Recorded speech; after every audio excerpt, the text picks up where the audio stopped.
For our little simulated project, the live loads, there are different live loads in this middle 28-foot corridor running east-west. Then there are in the outer portions. Let me show you the drawing.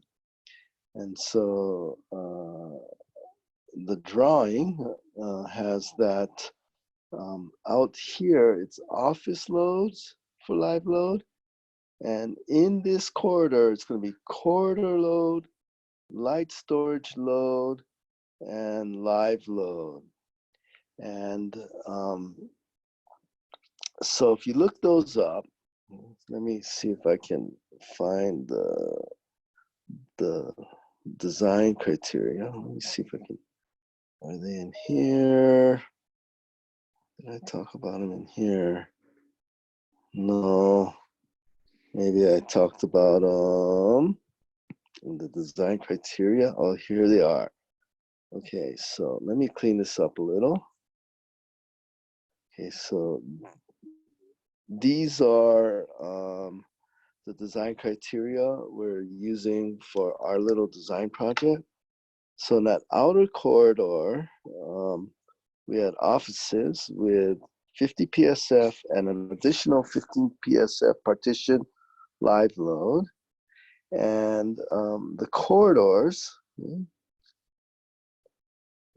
on the second floor and above, it's 80 PSF, but we might also be using the corridors for light storage, and light storage is 100 PSF.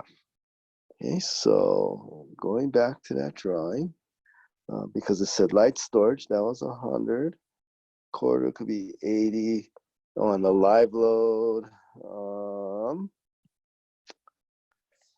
wrong one. The live load, could be, office is 50 plus 1565. Okay, so this gets a little confusing, and it's up to you what you want to do. And so I've posted a thing for my class to help you make a decision. Let's talk about this. So this is where I got those numbers from. Okay, so there's that 100 for the lobby on the first floor, and corridors above the first floor, 80. Okay. And then the light storage, though, is 100 PSF. And some people have added this 15 PSF to the 80 as far as corridors. So I've been getting 3 answers, and any of these 3 will be okay for the corridor: 80, 95, or 100. So whatever you choose is fine with me.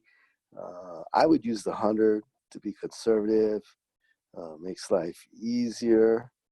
But this extra 15 PSF comes from there. However, you do not add a partition load where the live load is above 80. So you can add the partition load to the 80 to get 95, but you do not add 80 to the 100 to make it 115. Okay, so yeah, so that's offices of 50 plus, you have that 50 plus the 15 is 65 for the offices. So what I would do is I would use that drawing that we had. I would use 100 in here and 65 out there. Now, I do want to talk about live load reduction. These loads that we just went over are average, and it seems unlikely, and you can read this document that I posted, but the main philosophy, it's unlikely that you'll get that load everywhere.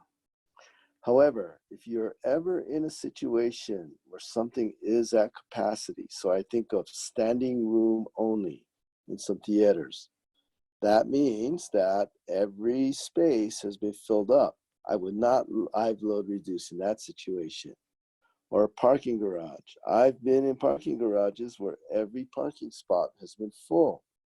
I would not, and you are not allowed to, live load reduce for parking garages. So use your common sense. If you think that every square foot of a space will be loaded, do not live load reduce. But the general philosophy in ASCE 7 is the bigger the area, the less likely it will be 100% full. And so, sorry for these crooked scans, but this here lets you reduce. So this is, let's see, you're 100 or 65 or whatever it is. This number here is less than 1, okay? You get to reduce quite significantly if you have a big area. I doubt that the beams will have an area big enough to reduce. I doubt that the girders will have a big enough area to reduce. They might, but the columns will certainly, because you take the area, the tributary area of the column over every floor. Okay. You'll have to figure this all out on yourself. Okay. If you have an ASCE 7, you can do that, and you should have done that. Just a reminder, there is a different formula for roof live load reduction. Okay, and there are two factors. It's R1 times R2. R1, again, has to do with the area. The bigger the area, the more unlikely it is to be fully loaded. And R2 has to do with the slope of the roof. And I guess they're thinking the steeper the roof, the less likely that it'll be fully loaded.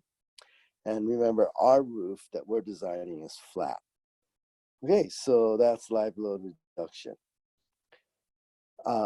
One last thing I do want to talk about, okay, for the beams. So let me talk about this. These loads are in a PSF, and if you're doing the slab, that's fine. That's just the load on the slab, pounds per square foot.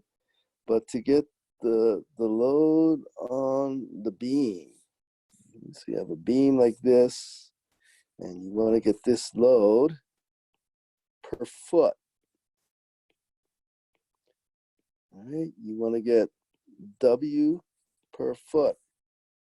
And so we have all our beams like this, like that, like this, and like that. The area that this beam carries is halfway to its neighbors.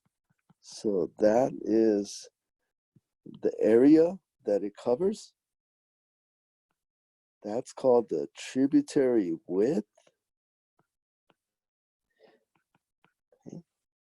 And so if I draw that in 3D, there's that tributary width, and here's this load. Call that